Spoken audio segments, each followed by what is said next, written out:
उसकी गोरी और लंबी टांगें मेरी आंखों के सामने मटक रही थीं, कतई जहर लग रही थीं, और मेरा पूरा बदन अचानक से एकदम सुन पड़ गया। वो पास आए और मेरे बा। मैं पागलों की तरह उसे घूरता रहा और वो एक बहुत ही कातिलाना सी मुस्कान दे रही थी। उसने बड़े प्यार से मेरे कान में धीरे से फुसफुसाते हुए कहा, क्या हम अब सो सकते हैं? ये सुनते ही मेरा सिस्टम हैंग हो गया।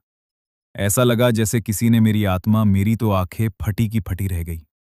एकदम। क्या हम सोने नहीं वाले थे? ये अचानक मुझे किस क्यों कर रही है?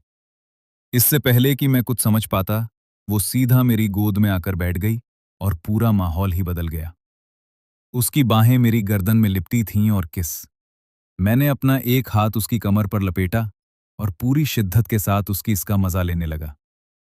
और फिर अगले दिन सुबह जब वो उठी, तो क्या ही गजब का सीन था हाला, कि कल पूरी रात हम दोनों फुल टू धमाल मचा रहे थे। फिर भी उसकी नींद एकदम टाइम। हम दोनों ही एकदम नए खिलाड़ी थे, इसलिए वो पूरा खेल बिल्कुल आसान नहीं था। दर्द के मारे वो रोने भी लगी थी।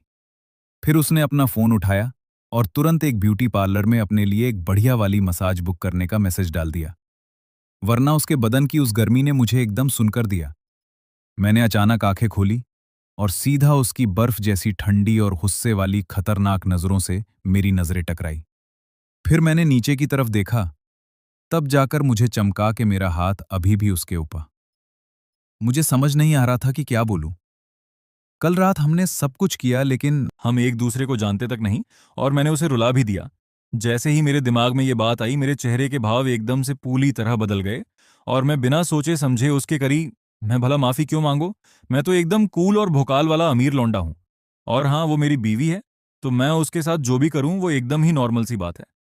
साला मैं क्यों डरूं? वैसे भी ऐसा तो है नहीं कि हमने कल रात जैसा कांड पहले का पतली कमर पर लपेट लिया और उसे सीधा अपनी बाहों में कसकर खींच लिया, जिससे हम दोनों के बदन एकदम से सट गए। वो एकदम सन होकर बस मुझे घूरती ही रह गई। मेरे बदन की हलचल से उसे शायद समझ आ गया था कि मेरा क्या इरादा है। उसने चुपचाप और उसका पूरा बदन रिलैक्स हो गया। उसने अपना फोन उठाया और एक औरत वाला आप खोलकर अपने मां बनने वाले सही दिन चेक किए, क्योंकि वो जल्द से जल्द प्रेग्नेंट होना चाहती थी। वो इस साल 27 की हो गई है, जो कि बच्चा पैदा करने की एकदम परफेक्ट पूरी तरह तैयार होने के बाद हम दोनों एक साथ नीचे हॉल में आ गए। और उस वक्त दादाजी बड़े आराम से डाइनिंग रूम में बैठकर अपना सुबह का नाश्ता पेल रहे थे। जब उन्होंने हमें देखा तो वो कुछ पल के लिए हक्के बक्के रह गए,